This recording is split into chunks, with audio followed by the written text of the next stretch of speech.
The Mulberry Harbour. Following the Dieppe raid in August 1942, strategists concluded that securing an existing operational port on the Normandy coast would be difficult.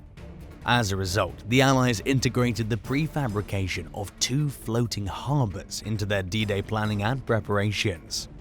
One was for the American landings off Saint-Laurent, and the other to support the British and Canadian landings at Arromanches. The German High Command was skeptical of an attack on the Norway shore, due in part to their understanding of the lack of shelter. The ability of the Allied strategy to disregard the necessity of capturing a functioning harbour gave them much more room to maneuver in planning. The design concept had several origins. Mulberry was merely the next available codename in a vast list of potential codenames. During the Great War, while Winston Churchill was First Sea Lord in 1917, there was a proposal to seize two tiny islands off the Dutch coast and employ flat-bottomed ships combined with built caissons to build an artificial port. Events moved rapidly and the concept was dropped, but no doubt it was kept in mind for a future need. German invasion of Poland. German soldiers burst past border barriers and moved fast on Warsaw, Poland's capital. Hundreds of thousands of refugees, both Jewish and non-Jewish, fled the German advance in the hope that the Polish army would prevent it. However, after a month of intense bombardment and bombing, Warsaw succumbed to the Germans. Most of eastern Poland was captured by Soviet forces rather quickly, while western Poland remained under German control until 1945. On September 3, 1939, Britain and France declared war on Germany, citing their guarantee of Poland's border. Following Poland's surrender, German authorities began imposing their racial policies on the conquered regions. They ordered Jews to wear white armbands with a blue Star of David to identify themselves, and enlisted them for forced labor. They drove hundreds of thousands of Poles from their homes and replaced them with almost 500,000 ethnic Germans. The Holocaust. The history of the Holocaust is inextricably linked to the history of World War II. The conflict began on September 1, 1939, with the German invasion of Poland, and ended on May 8, 1945, with Germany's surrender. In September 1939, Germany and the Soviet Union conquered and partitioned Poland. Of the 3.3 million Polish Jews, about 2 million were under German authority, while the remaining 1.3 million were under Soviet administration. In German-occupied Poland, Jews were confined to ghettos where they frequently perished of famine, disease, and abuse. Hundreds of ghettos were formed throughout Central and Eastern Europe, and they facilitated the transfer of Jews to concentration camps. Nazi Germany built around 20,000 camps and subcamps between 1933 and 1945 to house enemies of the state. Death, sickness, malnutrition, overcrowding, torture, and unclean conditions were all common occurrences in the camps. In 1941, mobile killing units, Einsatzgruppen, killed 1.3 million Jews in Eastern Europe. Due to the inefficiency of this strategy, the Nazi authorities decided to build gas chambers. On January 20, 1942, Nazi officials agreed on the final solution to the Jewish question at the Wannsee Conference. The annihilation of a group of people became official government policy. To carry it out, the Nazis established 6 extermination camps in occupied Poland: Auschwitz, Belzec, Chelmno, Majdanek, Sobibor, and Treblinka. 2.5 million people were murdered in gas chambers after being brought in cattle trains from all across Europe.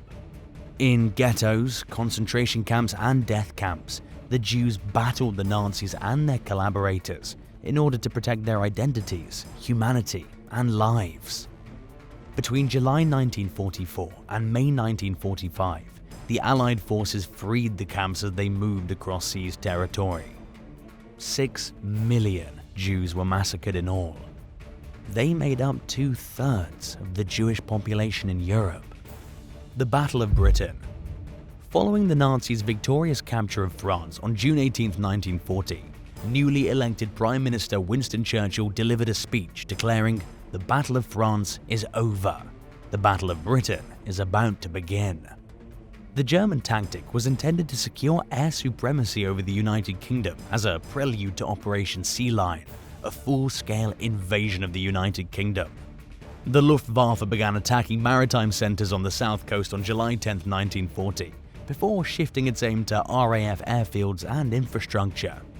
Over the next 12 weeks, both sides carried out terror bombings on civilian populations, causing significant damage in London and Berlin. Despite the fact that the Luftwaffe outnumbered the RAF, the British defensive systems were more advanced, and the British use of radar detection was critical to their effective opposition. Historians generally think that the Battle of Britain was mostly psychological in nature. As the war's first defeat of Hitler's armed forces, it was critical in raising the morale of both the British public and the soldiers. In 2010, one veteran RAF pilot, Tony Iverson, told the BBC, "As far as we were concerned, we saved the world." Churchill saw the RAF's contribution to the war effort as critical, remarking famously, "Never in the arena of human strife was so much due by so many to so few." The delay of Hitler's invasion plans also ensured that Britain could become a bastion for Allied forces as the war progressed, eventually becoming the basis from which the liberation of Western Europe was launched in 1944. More than 500 men were killed during the Battle of Britain, and over 800 more perished before the war ended in 1945. Fewer than 10 war veterans are believed to be living today. The Battle of the Atlantic. The Battle of the Atlantic was a fight for control of the Atlantic Ocean between Allied and German troops. The Allies needed to maintain essential supplies and soldiers moving between North America and Europe, where they might be used in the conflict, while the Germans intended to sever these supply lines. To do this, German U-boats and other warships patrolled the Atlantic Ocean, destroying Allied cargo ships. The Battle of the Atlantic brought the conflict to Canada's doorstep, with U-boats torpedoing ships as far east as the St. Lawrence River. The Royal Canadian Navy, RCN, the Royal Canadian Air Force, RCAF, and Canada's Merchant Navy all played important roles in the Allied effort. Because Allied convoys, groups of ships that crossed the Atlantic together under the cover of naval escorts, were routinely departing important ports like Halifax and Sydney, Nova Scotia, and St. John's, Newfoundland throughout the war, East Coast towns were quickly drawn into the battle. The Germans raised the number of U-boats from 30 to 300 between 1939 and 1942. They also devised efficient hunting strategies, such as attacking convoys with groups of submarines known as wolf packs. Their efforts initially paid off, with German U-boat raids claiming 454,000 tons of cargo in June 1941 alone. Between January and July 1942, approximately 400 Allied ships were sunk, while just 7 U-boats were lost. Germans invented torpedoes that were attracted to the noise by a ship's propellers. Allied scientists responded by designing a device that trailed behind a ship to redirect them. The Germans also developed technology that allowed U-boats to run diesel engines while underwater, as well as onboard radar, which boosted the capabilities of their submarines. Eventually, the Allies' better weaponry and tactics helped tip the conflict in their favor, with the U-boat fleet sustaining catastrophic casualties in the closing stages of World War II. During World War II, about 1,600 merchant navy members from Canada and Newfoundland were killed or injured. The RCN and RCAF also paid a severe price in the Battle of the Atlantic. On October 14, 1942, the ferry SS Caribou was destroyed, killing 136 passengers. The conflict claimed the lives of the majority of the 2,000 RCN officers and soldiers who died throughout the war. Blitzkrieg.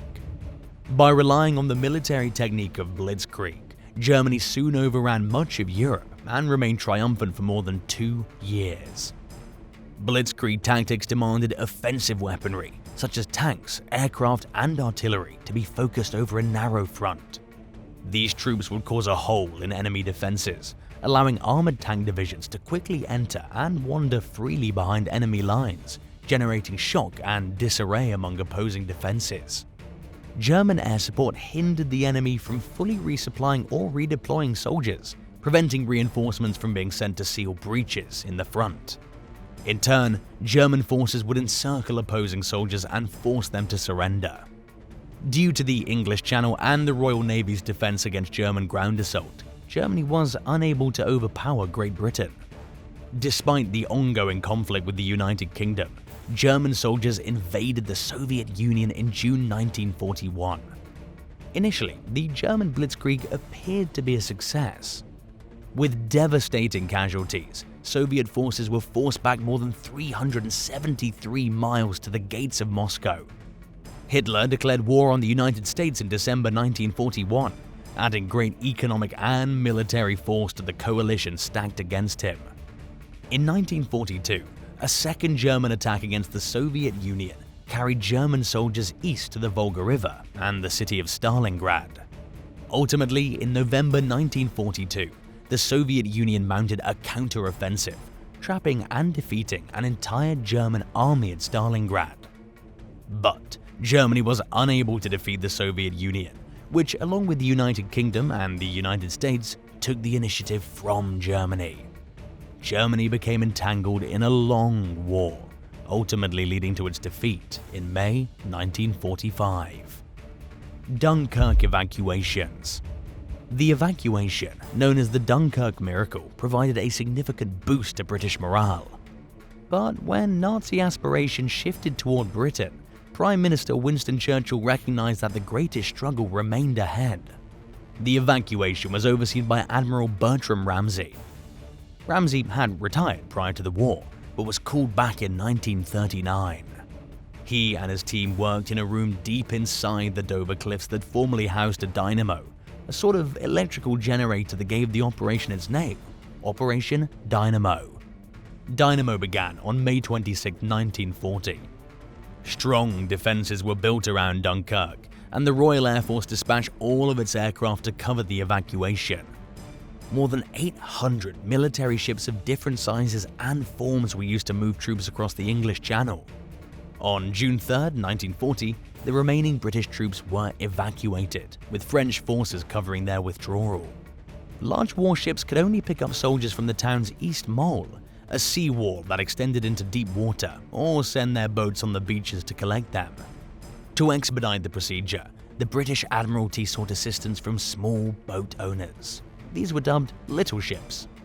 Churchill and his staff estimated just 20 to 30,000 men would be evacuated from Dunkirk, but altogether, 338,000 troops were rescued, with 1/3 of them being French. 90,000 people remained to be taken prisoner, and the BEF left the majority of its tanks and heavy artillery behind. On June 4th at 9:30 a.m., all resistance in Dunkirk came to an end. Thanks for watching. Which one of these events shocked you the most? Tell us in the comments below and don't forget to subscribe. See you next time. Bye.